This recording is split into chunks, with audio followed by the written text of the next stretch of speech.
सभी प्यारे छात्रों का एक बार फिर से स्वागत है और आज हम बात करेंगे कक्षा 12वीं जीव विज्ञान की। कई बच्चों के कमेंट आते हैं कि सर जीव विज्ञान में ऐसे कौन-कौन से अंतर हैं जो बार-बार पूछे जा रहे हैं या फिर जो महत्वपूर्ण हैं। तो मैंने सोचा कि क्यों ना इस पर एक वीडियो ही बना दिया जाए और ये आपके लिए डेडिकेटेड है जिन बच्चों ने पूछा है कि महत्वपूर्ण अंतर बता दीजिए। और आप कहेंगे तो इसका आंसर जो है पीडीएफ में मैं टेलीग्राम पर भी सेंड कर दूंगा अगर आप चाहें। अभी मैं केवल प्रश्न बता रहा हूँ। तो चलिए देखते हैं कौन कौन से अंतर हैं। पहला अंतर है स्वपरागण एवं परपरागण में अंतर लिखिए। दूसरा है नर तथा मादा युग्मकोद भेद में अंतर लिखिए। इसके बाद है लघु बीजाणु जनन तथा गुरु बीजाणु जनन के बीच अंतर लिखिए। इसके बाद शुक्राणु जनन एवं अंडाणु जनन।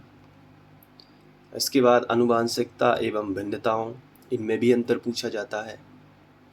फिर डीएनए आरएनए की बात ना हो तो ऐसा हो ही नहीं सकता। डीएनए आरएनए अंतर काफ़ी बार पूछा गया है, ठीक है। ये तो केमिस्ट्री में भी आ जाता है। इसके बाद रुधिर और लसिका, ये भी इम्पोर्टेंट है। फिर डीएनए आरएनए के आणविक संगठन और कार्य के आधार पर अंतर। इसके बाद होता है समजातीय एवं समवृत्ति अंगों में अंतर। फिर होमो हैबिलिस तथा होमो इरेक्टस के आधार पर प्रवृत्तियों में संभावी अंतर। इसके बाद बी तथा टी कोशिकाएं कहाँ बनती हैं और इनमें क्या अंतर है। फिर एक बीजपत्री और द्विबीजपत्री बीजों में अंतर।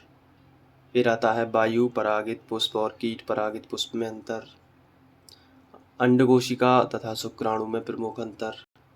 जीनोटाइप और फिनोटाइप में अंतर। प्रभाविता और अप्रभाविता में अंतर। समयुग्मजी और विषमयुग्मजी में अंतर। तो इस टाइप से अंतर आते रहते हैं। एक संकर और द्विसंकर में अंतर। इसके बाद आता है लीडिंग और लैंगिक स्ट्रेंथ में अंतर। इसके बाद आता है हेटेरोक्रोमेटिन और यूक्रोमेटिन में अंतर। इसके बाद एमआरएनए और टीआरएनए में अंतर। इसके बाद आता है टेम्पलेट रज्जुक और कोडिंग रज्जुक में अंतर। इसके बाद प्रतिकृतिकरण और अनुलेखन में अंतर। फिर होता है सामान्य कोशिका व कैंसर कोशिका में अंतर। फिर होता है इंटरफेरॉन और एंटीबॉडीज़ में अंतर। फिर होता है सहज प्रतिरक्षा एवं उपार्जित प्रतिरक्षा में अंतर। इसके बाद सक्रिय व निष्क्रिय प्रतिरक्षा में अंतर। इसके बाद प्राथमिक उपचार और द्वितीयक में अंतर। फिर होता है खाद्य एवं जैव उर्वरक में अंतर। फिर होता है एक्सोन्यूक्लियस एवं एंडोन्यूक्लियस में अंतर।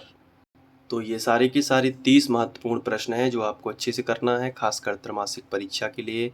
और त्रैमासिक परीक्षा में जो आते हैं क्वेश्चन वो अर्धवार्षिक में आते हैं और इसी तरीके से इंटर कनेक्टेड रहते हैं। जो अर्धवार्षिक में आते हैं वो वार्षिक में भी आ सकते हैं, है ना।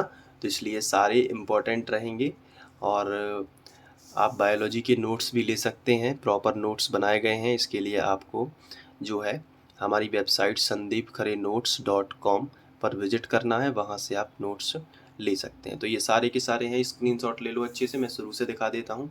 ये देखो, आपको पहले 1 से 15 तक दिख रहे होंगे। इसके बाद 15 से 30 तक। तो ये सारे क्वेश्चन हैं। तो 2 बार स्क्रीनशॉट लोगे और पूरा बन जाएगा। और कुछ चाहते हो तो कमेंट में बता देना, ठीक है। हम लोग मिलते हैं अब नेक्स्ट वीडियो लेक्चर में। Thank you.